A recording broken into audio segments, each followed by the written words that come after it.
So in just a couple seconds, I'm going to show you a video. It's must see. It's very important. It is of Representative Park Cannon. She is a Georgia Democratic rep, and she was arrested as Brian Kemp, the Republican governor of that state, was signing a bill that will in large part disenfranchise African Americans and other Democratic voters in the state of Georgia. Why are y'all arresting her?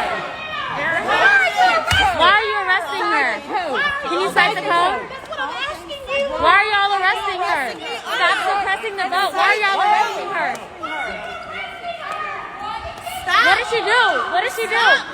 What did she do? Can y'all cite the code? What did she do? Where are you taking me? What did she do? Stop. Where are you taking me?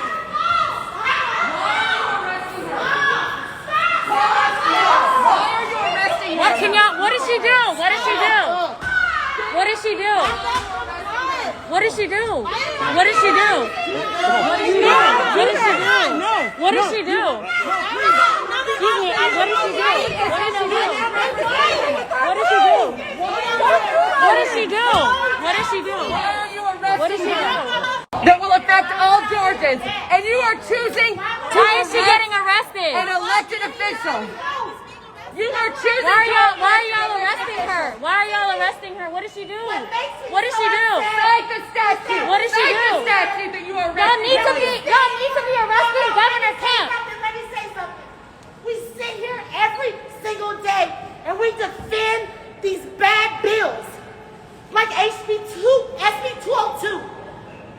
And all we asked is for her to be able to see them sign a bill that is signing our rights away. And you arrested her. She did not touch anybody. She did not say any slanderous words to any of these standards. But you're going to tell me that you arrested a sitting state representative for nothing. She didn't do anything but knock on the governor's door. I'm done. I'm so done. I'm so done. Protect and serve who? Protect and serve who? Protect and serve the Georgians. Because she knocked on the door. You just arrested a state representative. I'm done. She was elected to serve the people of Georgia, the same as Governor Kemp.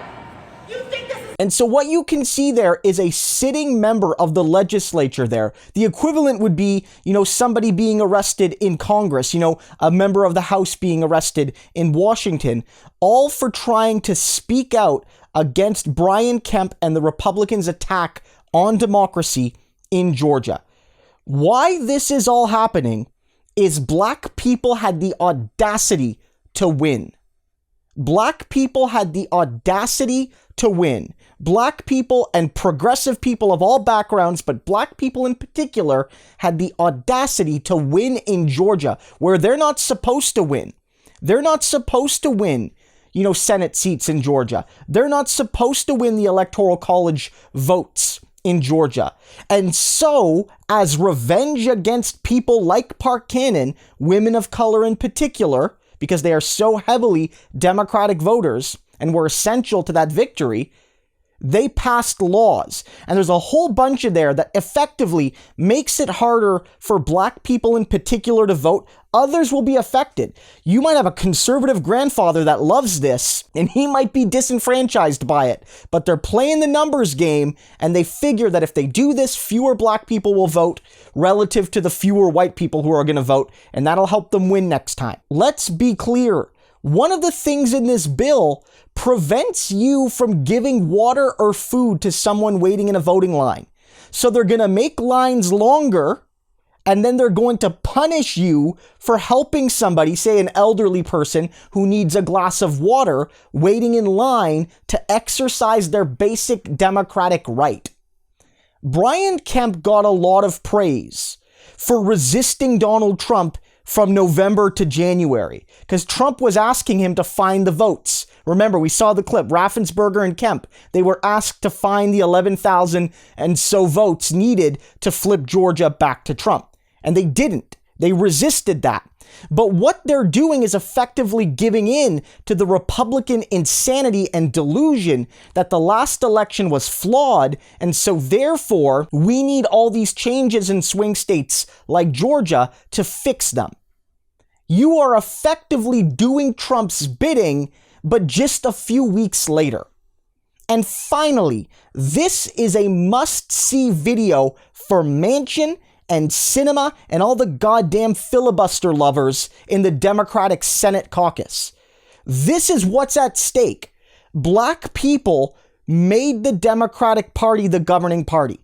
People in Georgia made the Democratic Party the governing party. It's a broad coalition, but without these people in Georgia, without black voters in Georgia, none of it happens. Ossoff Warnock doesn't happen. You maybe win the presidency because Georgia was just one of the states Biden needed, but you certainly don't have the Senate without these voters. You don't. And when you're looking at passing any sort of policy, big or small, these voters were the keystone to that.